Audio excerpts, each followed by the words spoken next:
I'm Nick Jakern of Nick Jakern Financial Solutions, Senior Investment Advisor and Director of Private Client Group. Nick Jakern Financial Solutions is a full-service brokerage firm in Toronto, Ontario, and has been in business for more than 20 years, servicing and building lifelong relationships with his clients. Have peace of mind knowing that you are financially secure and stable. Nick Jakern offers a range of financial services. To learn more, visit us at nickjakernfinancialsolutions.com or contact us today at 416-412-4272.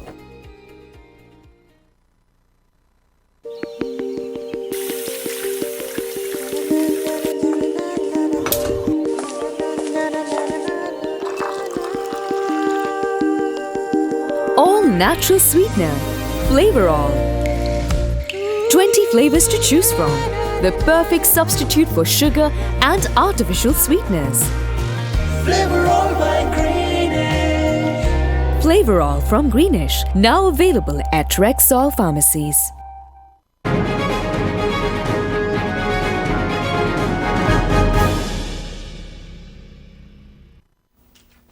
Bleak situation of freedom of expression in Canada. This is the topic of our debate today in Behind the News. I'm joined in studio with me by Dr. Sharda and Tahir Gora. I welcome you both today in my studio as usual. Thank you very much for inviting. So today is a very, very touching subject. I'll start with you, Dr. Saab. PM Trudeau recently introduced Canada's digital charter. So isn't it colliding with the freedom of expressions, freedom of rights and freedoms, Charter of Rights and Freedom in Canada? What is your take on that? Hilnimaji, it all depends how you interpret it. Most of the people, because in the world we have seen that the media as such is taking some or the other control of the even so-called Google, Facebook, Amazon and WhatsApp. I'm talking of the big medias. Now, we have seen that Google, Facebook, Amazon are out of control. I just give you one example recently. WhatsApp said that we have been hacked. Now, today, this morning, a clear cut has come that the WhatsApp gave all the information to one of the agencies in Israel. Now, when and we know that what happens in case of Facebook, we know in what happened in case of Yahoo, more than 3 billion accounts were hacked. So you see, in this kind of I would say tech world, it's very difficult to control. I personally feel it's very difficult to control as such the electronic media, that is different, but the tech media. So I personally feel it is not possible to control tech media.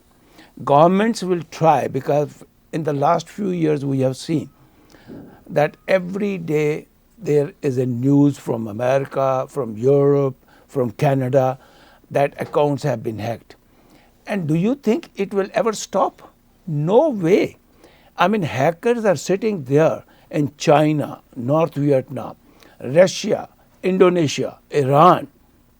There is no way you can stop them. When they can hack one of the best, they say this is the best system we have. When they can, hack American army computers, what we are talking? So I personally feel they can make the laws, whatever they feel, but when they make the law, you will see it. This law, we may talk that it is against the Charter of Right of Canada. You will see all the parties will support it except NDP, because they personally feel freedom of speech, freedom of this and that, everything is okay. But let me tell you, Canada is number 18th in the world in freedom of expression, especially in this media. Number 18. Yeah, it's so far. So, does this situation happen now, or where were we? Like, how would you see this? I personally feel that there are certain institutions in Canada which control that how the media should be run. When they start controlling, when the bureaucracy comes into it, they don't, first of all, they don't have perhaps the time, they don't have perhaps the manpower, and just one simple complaint anywhere goes there, it becomes a issue for the radio stations. The radio station think that one complaint will take our license away. It doesn't happen. In whole Canada, I think in the last 20 years, there are only 2 radio stations which have been stopped by the institution, CRTC.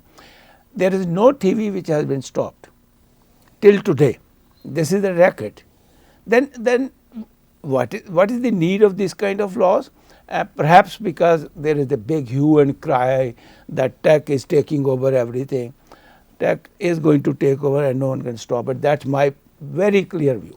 So I come to you, Tahir. As we see that the world is running and going towards the smart world.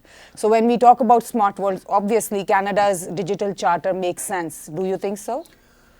I'm not sure because we live in digital age for sure. And in this digital age, if our Prime Minister Justin Trudeau introduces a digital charter, Canada's digital charter, it is precisely to address social media. Social media is a kind of a new entity. We are observing this thing overwhelmingly taking over our world for the past particularly 10-12 years. And within this short span of time, the world is sort of shaped by social media. Now look at the Canada's digital charter precisely. What does it say?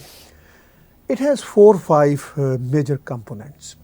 One component, what Prime Minister Justin Trudeau, and not just the Prime Minister Justin Trudeau, many world leaders today are struggling and talking to social media companies to stay in their boundaries. But on the other hand, all world leaders, all politicians need their help in terms of their election campaigns, in terms of their agenda. So in this Canada's digital charter, one thing is that Prime Minister or Canadian government asking social media companies particularly to not share Canadians' datas. This is one thing. But there are few certain things because election is coming, and it says that this Canada's digital charter would help build strong democracy. And how would it help? It says precisely on Canada's official website, it says the Government of Canada will defend freedom of expression and protect against online threats and disinformation designed to undermine the integrity of elections and democratic institutions. The other point, it says free from hate and violent extremism. Canadians can expect that digital platforms will not foster or disseminate hate, violent extremism or criminal content. And the other thing is, it says strong enforcement and real accountability. There will be clear, meaningful penalties for violations of the laws and regulations that support these principles. Ahead we will talk more about this, but at this point I like to share Mr. Justin Trudeau's tweet and then Mr. Maxime Bernier's respond to that tweet. Mr. Justin Trudeau said yesterday in his tweet, social media platforms must be held accountable for the hate speech and disinformation we see online, and if they do not step up, there will be consequences. We launched Canada's new digital charter today to guide our decisions. And then Mr. Maxime Bernier responded, he said, being held accountable for hate speech and disinformation? You have been exploiting the Christchurch massacre for weeks. You have been lying about SNC Lavalin for months. You have been lying for years about small deficits supposed to be gone by 2019. You must be accountable. So Mr. Maxime Bernier confronted Prime Minister Trudeau over social media. So what Prime Minister would do? My question is now Prime Minister would stop social media to spread messages by brave people like Maxime Bernier? Mr. I Tahir, was- yeah. Mr. Tahir Gora. Basically, what he's talking about the failures of Justin Trudeau's policies. Okay, that's a political statement. Yeah, but that is on social media. No, statement is- no, that's a political statement. right. Okay. Now, social media has been exploited by near about everyone. We have seen hacking. Now, my question is again to you also Right. and Halima, how hacking can ever be stopped? No, Number it cannot one. be, because even the gurus of IT are saying that we are not scared of very technically outstanding people. We are scared of a small guy who's sitting in his garage and playing around and hacking and doing the thefts and all that. We are scared of that because we cannot control them. We can control everybody around, but we cannot control those unseen people. But I would like to add, Dr. Sharda Saab, one thing over here.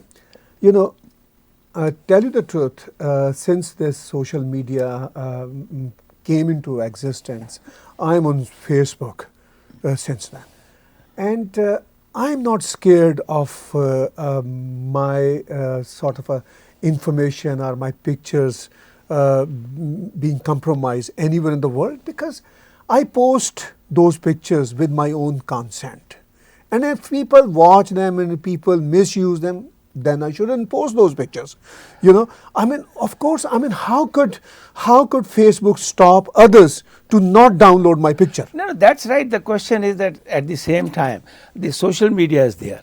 But you see, your passport gives information from the day you landed in Canada or you were born in Canada until today. That gives the whole information. Now, that passport, those accounts can be hacked any time. That's number one. Number two, if I am using Facebook the way he is using, the way I am using, I don't care what people write about me. I care what I am writing, and I care if I have posted, he is right. If I have posted or some other people have posted and I have not removed, that means I have accepted them. I have the privilege to remove whatever I want from my Facebook. But if I haven't removed, that means I accept those photographs, I accept those comments, and I accept everything. Now, moreover, 3 billion people use Facebook. 3 billion.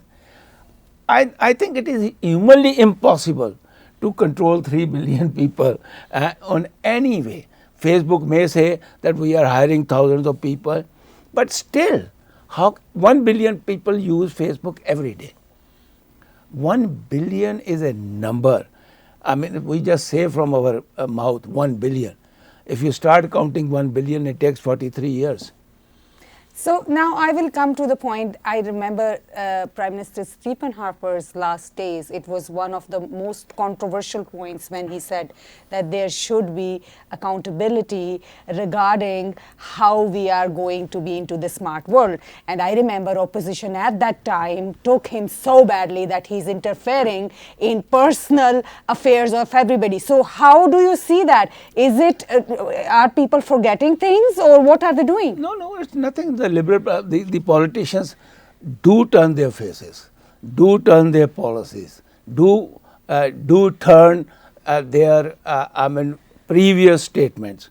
You see, Liberal Party was there, na? They were making noise. NDP will still make a noise. I know for that. But the question is whether there was any necessity or not.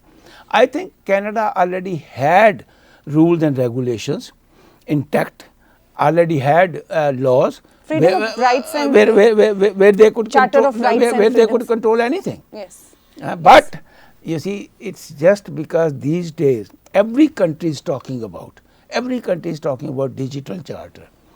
You take the whole Europe is talking, India is talking, big companies, everyone is trying to, they feel, they have a fear from China perhaps, they feel China will just come and invade.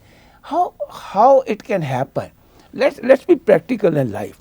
The practical life is that the government's policies should be more for the betterment of the society, for the betterment of the people and their standard of living, education, medical, other things. Now, these are the things, when you bring these kind of laws, what you are doing? You are diverting your failures to something different, and that's all I would say about this at this moment. So Tahir, I'll come to you. As we see in so many little laws which we are actually focusing upon, if we see in detail the Canadian Charter of Rights and Freedoms, it has already everything in that. So what is the point? I mean, I would say that Canadian Charter of Rights and Freedom is not kind of a law.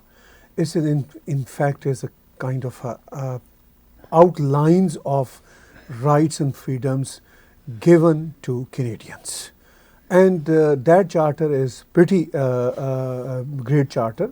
But unfortunately, over the period of time, I have seen that charter been exploited by political parties as well for their own agenda. For instance, they couldn't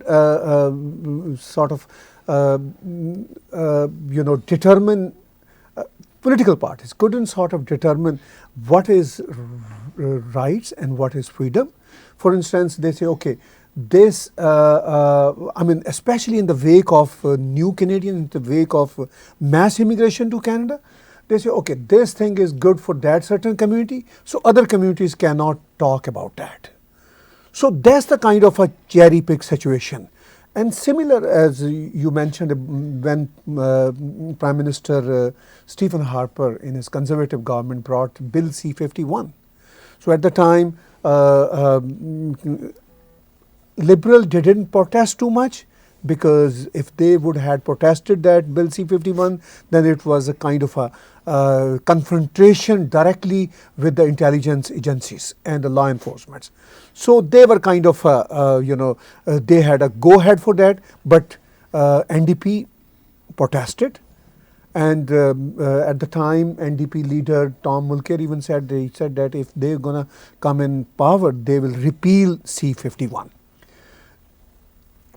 Sorry. So same situation is here with this Canada's digital charter. I mean, I can see clearly that Prime Minister Trudeau is bringing this charter in the wake of upcoming elections. There is so much talk in the world that now the social media campaigns help politicians to win or lose elections.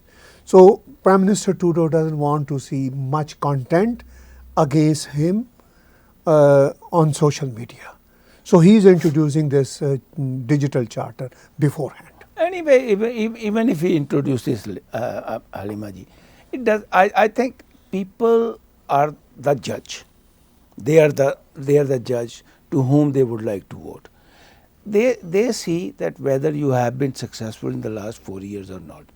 They see NC level, and that's number one. Immigration unnecessarily without. If you have a border, I just want to ask both of you. When we talk about the borders, then there is no need for the borders if you just open with a tweet that everyone is welcomed here. When that thing comes, then there is no need to have any kind of security at the border. Just open it, let everyone come. But when we are talking about the border, that means there are certain rules and regulations in a country which will be implemented, which has not been done in the last 2 years. That's number one. Number two, when the politicians start talking lies, there is no truth to stop them, because they will keep lying. And people, when you start lying, sometimes people think perhaps, he's talking about us, he's talking about the job, he's talking. These laws, whatever he may bring, ultimately it is the people who will decide. And I think Canada's digital charter is not only the one. Throughout the world, people are working on it. We have seen recently Hawaii company has been banned. We have seen Google has removed Hawaii company. We have seen the other companies have removed. And there are Facebook, the owner of the Facebook, Zuckerberg, he talks that, you will see that we will control, and he says that we have failed because we never knew that the Facebook will become such big. So it's actually the time is evoluting and things are changing. But besides that, the understanding which comes through is that it is getting tighter. The surveillance and the control looks like it's getting tighter, as we see that there are evidences of broadcasters and journalists who were kicked out of Canadian radio stations. Dr. Saab, it happened to you too. So how would you? It happened to me many times. So how would you? Because if we see these laws actually are the tighter the hold, the lesser you will be allowed to talk rationality and reason to evolve on certain principles and rules. So from 1974, I am in the media. I have never ever said anything to create hatred. I have never done it. I always try to keep the balance, although my views may be very different. But it is the weakness of the government. It is weakness of the radio station owners. There are certain radio stations where one person against him, there were more than 40,000 complaints in the last 35 years. But the owner said, I don't care. No, it all depends, because you see basically what is happening. And now there is a big competition among radios. And everyone is trying to keep their audience. And there are certain radios, they depend upon only one community and when anyone out of them complain, they think, oh, it's going to be a big thing. For example, I ask you, Tahir Saab, I mean, this government has allowed and openly say that you can preach disintegration of any other country sitting here. Where what law it says that you can preach disintegration of the other country? I have failed to understand that particular argument by the government of Canada. So that means when you are talking about the disintegration of some other country, you are creating a hatred. At that time it doesn't come. It's a very complex situation. Even not Justin Trudeau's government, even conservative government, Harper said, I have to be very direct about India, for instance. When Indian intelligence sources shared their information with Canadian government, even in conservative government and even in Justin Trudeau government, both governments said that we are not supporting those ideas, but those people have rights to express their ideas until unless there is no violence associated with it. But unfortunately, in the past, those movements or those ideas were associated with violence, many incidences of violence, starting from Air India bombing to killing of few journalists, to assassinate attempts on few activists. So then that means that certain movement or idea is not peaceful idea, because it has its track record of being associated with violence. So that kind of idea then should have some tab on it. Repercussions have to come. I was going to come here. How will we determine that? What should we do? What is the remedy? Remedy is very simple. As long as we depend upon the vote bank, I don't think in any democratic process it will be done. Because here in democracy, you can be elected and become a dictator for 4 to 5 years with your just 30 to 40% votes. Because there is a division of votes. And with a margin of 2% or 3%. That's the biggest issue. And then you count certain ethnic communities, and they say, okay, those ethnic communities could bring us into power. 2-3% vote. No, so, but you see, this is the byproduct of digital world. How would you stop that? No, this is not the byproduct of digital world. Digital world has come now. These kind of things are happening in Canada for the last 40 years, I would say, for the last 40 years. Now, when they are happening, digital world is playing their own good role and bad role.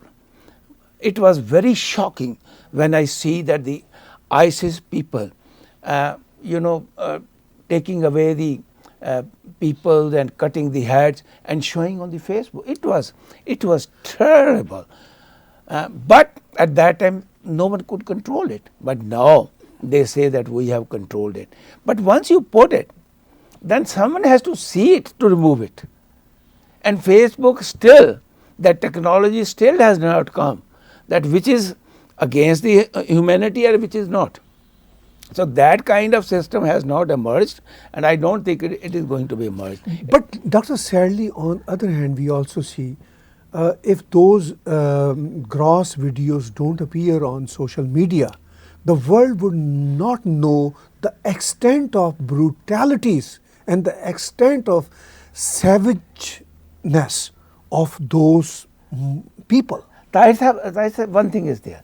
One thing is different, that you with the sword you are cutting the head, neck.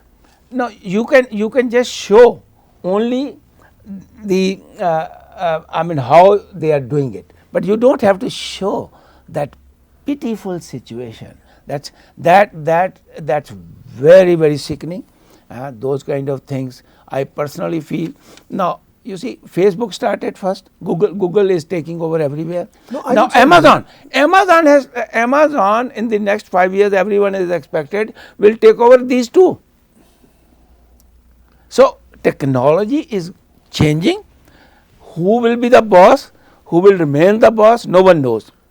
But yes, in future it is very difficult to control. You can make 1, 2, 3, 4, 10 laws.